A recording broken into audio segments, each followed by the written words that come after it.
All right, you guys, we're going to be talking about wear detection of suspension components, and we'll start with bushings. And I'm sorry that's not like perfectly focused, but that's the way the camera wants to be a little bit. So hopefully we can get this thing to focus just a little bit better. Anyways, so we're going to talk about bushings. So you can see I've got a picture here of mostly urethane bushings. That red is a plastic urethane that is an aftermarket material. The stock material is rubber, and I'll show you some of those. Here's a rubber bushing that's deteriorated pretty bad.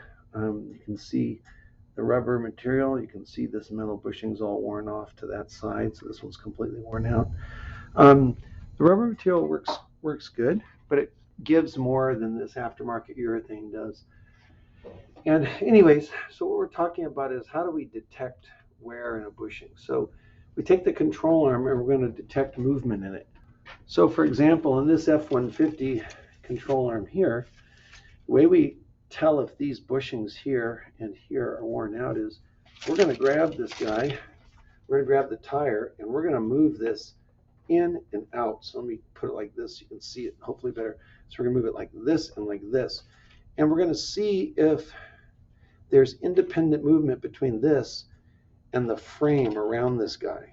So we want to see any independent movement, which we'd interpret as wear in those bushings. These bushings look like they're in really good shape. There doesn't look to be anything wrong with either of those bushings. This control arm got replaced because this ball joint was bad. So those bushings look really good there. So let's continue here. So a strut rod we can look at for visual inspection. So let me grab the strut rod. So as it turns out, actually, sorry, I don't have a strut rod, but here's an I-arm that a strut rod attaches to. These two bolts here, the rod bolts down here, comes over here at an A shape. So over here at this end, it'll have a bushing where it attaches to the frame. We're going to look at that bushing for wear and see how it's doing. So next is a shock. So we're going to take a visual look at a shock, and what we're going to look for is oil on it. So here's a shock here, and we're going to look at this guy. You can see it's nice and dry, so there's no oil on it. We consider if it has a little bit of oil moisture on it, we say the shock is fine. If it's leaking, like dripping off of it, it's not fine, it has to be replaced. This is a tundra shock, and these have the tendency to wear the bushing out in there, and then this guy moves down, and then this thing makes all kinds of creaking noise. Here's a strut right here on the McPherson strut. Here's the shock here. This one doesn't hold anything, so obviously this is a bad shock. If we have a little light moisture on it, that's considered acceptable. If it's dripping liquid, then we're going to go ahead and replace it. So next is a sway bar. So here's a sway bar here, and we're going to do a visual inspection. Sway bar is going to have first two mount bushings, one here and one here. This looks like a rear sway bar. So we're going to look at the condition of these rubber bushings. It's going to have a U-clamp over it. Then we're going to look at the condition of these link arm bushings. These look okay. These right here, one of them is gone right there. Sorry, one of them's gone right there, and this one's pretty deformed here. Sorry, that one actually goes up in there, so it's not gone, it's just deformed. And then this other one is not there. So it's supposed to have 4 bushings like that. So we're just looking at the condition of those bushings and deciding if that is working or not. So next is we're going to look at all these bushings. Then we're going to look at our springs. So the way we're going to test the spring is we're going to measure ride height. So on the alignment machine, normally it gives you a point on the frame that you're supposed to measure down to the ground or to the surface of your rack, depending on where you're doing this. And they give you a dimension, and if it's less, then obviously the car's sagging and the spring's not doing what it's supposed to do. So the purpose of springs is to set ride height. Well, as I was saying, we would inspect the spring by just measuring the ride height, the distance from the frame to the street. Let's go forward with this here. So shocks, in this picture you can see you can see a little bit of moisture on there. We normally consider that acceptable. So oil leaking, light dampness is okay. And but like I said, we can do what bounce test, except for John Lebo Celebratia. That was a former student, had a Chevy Celebrity. But anyways, a bounce test, we're going to push down on the fender, and we want to see the car go down, up. So, we push it down, it's going to go up and come down and settle and stop. If it does any of this kind of a thing, the shock is worn out. That's our bounce test. Okay, we'll see if we can go ahead and put a bounce test in here. And again, I apologize, but I'm just really having trouble getting this thing to focus on those letters. It's just not doing a really great job. So, two types of ball joints. There's either what we call, there's a load carrying ball joint, and there's what we call a follower ball joint. So the load carrying ball joint is the ball joint that is attached to the arm the spring presses on. So for example, in this picture, these holes here are this upper mounted coil spring. The spring is pressing on the upper arm, so that's the load carrying ball joint. The follower ball joint is the other joint. This means that the suspension only has to hang in order to check wear. So sorry, back here to a load carrying, we got to unload the joint to check for wear. So this spring is pressing on this arm, so therefore we have to jack the car up and we have to somehow support the control arm here to unload this joint to see if there's axial or radial play. Axial is up and down, radial is back and forth this way or like this.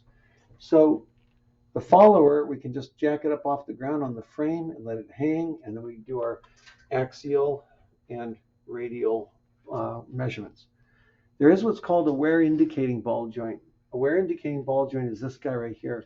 It has a boss that protrudes. So I think I have a picture on the next slide that, in fact, I'm sure I do, that actually shows this in a real picture. But there's a boss that protrudes as much as 50 thousandths when it's new. So that little shoulder right there is protruding about 50 thousandths down. And when the boss is flush or recessed, it must be replaced. So that one has to be replaced. Ball joints have axial and radial checks. Axial is up and down. Radial is in and out. Okay. So let's see if we can have a picture of a wear indicating ball joint. So I guess I don't. Let me pause and see if I've got one to show you. So I'm a little surprised that I don't have one to show you, but this Zerk fitting, this is not a wear indicating ball joint. If this were a wear indicating ball joint, you would see a circle around here with a boss that was protruding out. And this is just a regular one. But if we had one that was protruding out, that'd be a wear indicating. And if it recedes in, then it's worn out. So sorry that we don't have that. So next, on suspension modifications, we can strengthen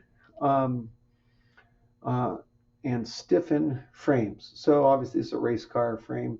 This thing has Heim joints everywhere, and that allows them to adjust lengths of things and really tune the suspension. So we can box in the frame, and boxing in the frame looks like this, where we take, for example, this I-arm here, and we can weld steel, particularly across here like that. That would make this sort of boxed in so that this won't want to flex as we're getting its side loads. And to really stiffen this I-arm, we would weld it around here, and then we'd put maybe a plate across here just to kind of stiffen these so they can't flex in and out as we're going down the road. That's one way of strengthening that thing. We can also connect subframes. And I don't have a picture of this, but on old Mustangs and Chevy Novas where they had front subframe and a rear subframe, we could go ahead and weld those together with a piece of steel. Let me see. I'll see if I can get a picture for that one. I just mentioned boxing in A-arms or I-arms. Sorry, that first bullet, boxing in frames, is if we have a C-channel frame, a big C-channel frame, we can weld a piece along here. I was showing it on that I-arm, but that's really what the third bullet is talking about.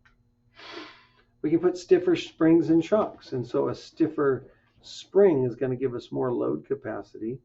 Many times people will get a spring that's stiffer but lower, so it'll put you close to the ground, so less wind resistance, better for handling. Stiffer, so it doesn't flex as much going around corners. And then stiffer shocks to keep that spring from oscillating.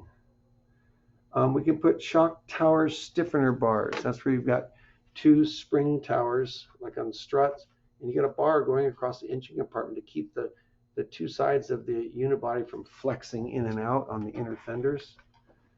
And we can also make lowering or ride height alterations. We can do this to improve handling by lowering the center of gravity. And I think it's going to talk about, let's see if we get one more thing here. Yeah, cutting or changing springs and drop springs. So we can cut a coil off the spring, or we can get a spring that's manufactured that's shorter, and that will lower the car and make it stiffer. Here's a spindle. We can get a drop spindle where this spindle is remanufactured, so it's actually higher. So the ball joints are going to move towards the street. We're going to actually move this down towards the street. So the tire is going to be in the same place, right? Because wherever the tire is, it's hitting the street. It's not going to move up or down. But if we can move this up or down, then we can lower it. So the best way to lower a car is with a drop spindle. And a good candidate for that is my 92 Suburban, which at stock height, it's a two-wheel drive. It's not going off-roading anywhere, so I don't need ground clearance. But if I put a drop spindle in it, what it'll do is it'll put it closer to the ground, and then my wind resistance is less, my center of gravity is lower, so I'm doing better when I go around corners. So what we're going to do now is we're going to talk about just another suspension modification, which is for cornering. First thing we can do for cornering is we can put wider tires on a car to improve traction. Sorry, that went crazy there. We can put wider tires on a car to improve traction. So the wider the tire, the more surface area you have when you go around a corner, it's going to stick to the ground better. Secondly, we're going to lower the vehicle. So if we lower the vehicle and bring the center of gravity lower to the ground, it's going to go around corners better. Its weight's going to stay down low. You're not going to get as much sway, not as much wind resistance, etc. Next, larger front and rear sway bars. So if we put sway bars, and what we mean by larger is the diameter of the bar is larger. So if we put a larger front and a larger rear sway bar, and we always put about 25% bigger on the front compared to the rear, then we're going to be a lot stiffer going around corners. Sway bars make a huge difference. We can put it on what's called a panhard bar or a Watts link. So what you're looking at, this is called a panhard bar right here. This one's called a Watts link. Let me explain. When you go around a corner and the car, if you're going this way, the differential is going to try and move that way. The purpose of this panhard bar, which is attached to the axle there at the bottom of the shock mount and up here, and then up to the frame, is that keeps the rear end from moving in the car back and forth. A Watts link does the same thing, but it's a lot more sophisticated. You've got a special differential strengthening cover, and you've got a special strengthening bar coming to the back of the differential underneath the drive shaft. And then this goes up to the frame on each side. And then what these two guys do with these hind joints is just keeps their rear end from moving sideways in the car. So when you go around a corner, you're just trying to keep the rear end from moving sideways, which makes you turn a lot more positively. There's actually some factory Mustangs and things that come with a panhard bar. A Watts link like this is definitely a race car setup. This is going to control, both of these are going to control side-to-side movement of the differential. I go around the car, the differential is not going to move one way or the other, hopefully, okay? We can lift the car if we want to get ground clearance for four-wheel driving, things like that. We can use a body lift, or we can do a suspension lift. So there's different types of lift, okay? Suspension lift is the best way to go. Body lift is just going to lift the body up off the frame, and that's going to make a higher center of gravity. Well, they both make higher center of gravity, but that makes a less structurally sound center of gravity. Okay. The last slide is load carrying capacity. We can modify the suspension to carry more load. So we can put stiffer springs. That's going to carry more load on a car. Change out the springs. We can put helper springs, and I don't have a picture of a helper spring here. I just added in a helper spring on my back of my Tundra to give me 2,000 pounds more of lifting capacity. So stiffer spring, helper spring.